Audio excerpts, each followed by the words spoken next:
Cross over now to the Grand Hyatt Hotel in Fukuoka, where a couple of the players are sitting down for the latest Irish Rugby press conference. Joey Carbery and Iain Henderson are up first. Let's join them now. Yeah, I suppose with the injury, the time of the injury just before we left, and the nature of it as well, it was always going to be a bit of a frustration. But to be honest, I was lucky enough to even be considered and did enough to get onto the plane. So it's been pretty good, to be honest. I'm happy to be here. What position or positions are you training in this week? Did a bit at 10 today, which is the position I play, so I'm pretty happy with that. Just is there any looking at what scrum half? It seemed like you were just scrum half last week. Obviously fullback. Are you looking at these, or is that something that you're still keeping your hand in? If I need to, if there's a certain break in a training where I'm needed to go in at 9 or 15 or something like that, then I get the tap on the shoulder, but it's up to the coaches really. They're the ones who are kind of instigating where I'm playing. So happy to be playing at 10, and it's a position I love. So it's good to get reps in that. Just in terms of that injury and kind of that little setback as you described next week, do you feel that you're at 100% at this stage, and you can put all the kind of disappointments and frustrations over what's been a long period of time, it's all the way back to February, you can put those behind you against Samoa at the weekend?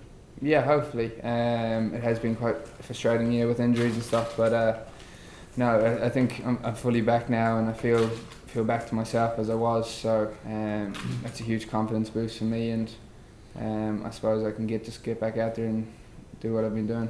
Joey, you said about feeling lucky to have been on the plane, given the coaching staff showed that faith in you, given that you had to recover from that injury. Now you are ready to go again. Do you feel like it's time to sort of repay that faith? Yeah, definitely.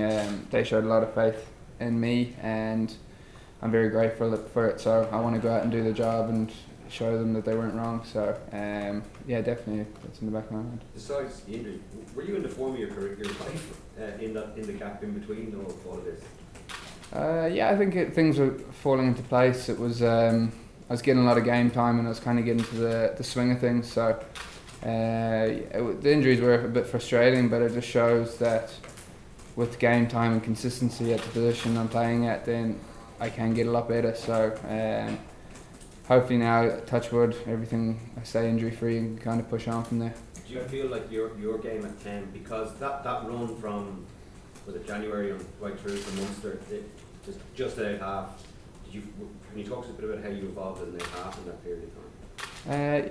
I think it was pretty good to kind of play week in, week out at 10, as you can kind of get a feel for the players around you and know what works with them, what doesn't work. So being able to do that and getting a feel for people around me, and then for my own game, just being able to see things a bit earlier as a 10 is pretty key. And then I suppose your decision making always improves. Like, you make a mistake in training, you can rectify it and not let it happen on Saturday. So I think learning from little mistakes here and there in training or in games has really helped me kind of not to happen again. Joey, how did you feel the stint against Japan on the pitch actually went for you personally?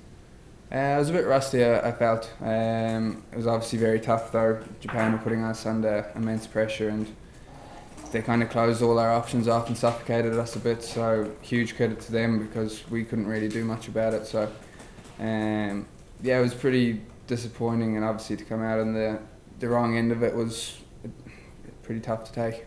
It's easy for us, like watching games back, slowing it down, replaying. There was a moment maybe where me included, Nick felt you could pass. Was that one you look back on where Rob was outside? You think Earlsy was on the right wing? When you're in the 22, is that just too much pressure on you by the Japanese defence? There was a lot of pressure, and to be honest, I didn't feel like it was on. And looking back on it, I didn't really want to shovel a bad pass, or I didn't want to put Rob under unnecessary pressure. So I just thought the best thing would be to kind of regroup and go from there. There's a lot of things you can go back and change if you could, but I suppose in the heat of the battle, and it's pretty tough. Going back, I probably still wouldn't have passed. I think it was man on, and I was a bit closer to the forwards than he was, so I didn't really want to isolate anyone. What was going through your head, Joey, in the very last play when you kicked the ball out? Well, I knew we had the bonus points still secured. The ball kind of came quickly enough to me. There wasn't too much on. and at the time I just thought it would be the best thing to put it out. So Why did you kick it so long? because I thought the ref had said advantage, so I was wondering was he going to bring it back, but I put it out. Didn't want to kick it dead. Didn't want to. I suppose it looks a bit better when you kick it longer. Do you feel like it's the right call now because you've had a chance? You've looked at what the options were from replays. Yeah, I think so. We were pretty tired, and like I said, there wasn't too much options on. I didn't want to do anything silly as well, where maybe they get the ball back and take the bonus point away from us. So that was kind of my thinking. Ian, sorry, just if I can bring Ian into it, just after a stormer obviously against Scotland, what's your take been on your own World Cup? Actually, Scotland was okay. I think we had a decent performance. I think we, after we looked at the reviews of it, we definitely found things we could work on and get better. Obviously Japan didn't quite go to plan the way we wanted it to. In terms of personally, obviously wasn't overly delighted with my performance there. I'm sure you could ask a lot of players in the squad, and then after a result like that, no one's really feeling up after it. And then obviously against Russia there, it's good to get the win. However, probably missed a few opportunities we've looked at. The conditions obviously weren't ideal, but they weren't ideal for them either. So we just have to ensure that when we do get opportunities, we do take them. We know this is Samoa's last game, obviously, at the tournament, but what have you seen from them so far? How dangerous a proposition are they going to be on Saturday? Yeah, just asking Joey there, we saw actually Samoa tried to play at the end of the game there. That just gives you, and then Japan actually ended up getting the bonus point, but that gives you an idea of what Samoa are looking to do. They're looking to play from absolutely anywhere at any time. So that's something that we're going to have to be fully aware of. They're going to be ultra excited to get the ball in their hand. They're obviously going to be looking to try and do as much damage to us as possible. I think if you look at the way Japan started the game against us, I think that'll definitely be an indication of what Samoa will probably be trying to do. I think we've reviewed quite a few of their players already, and we think that throughout their pack and their whole back line, there are threats all over the pitch.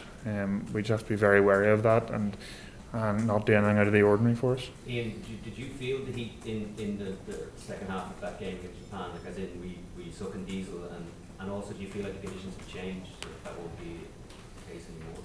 Yeah, I think every game we've played in, the conditions have been different, difficult but different. That Japan game, definitely the air did feel heavy almost, and at times difficult to get a breath.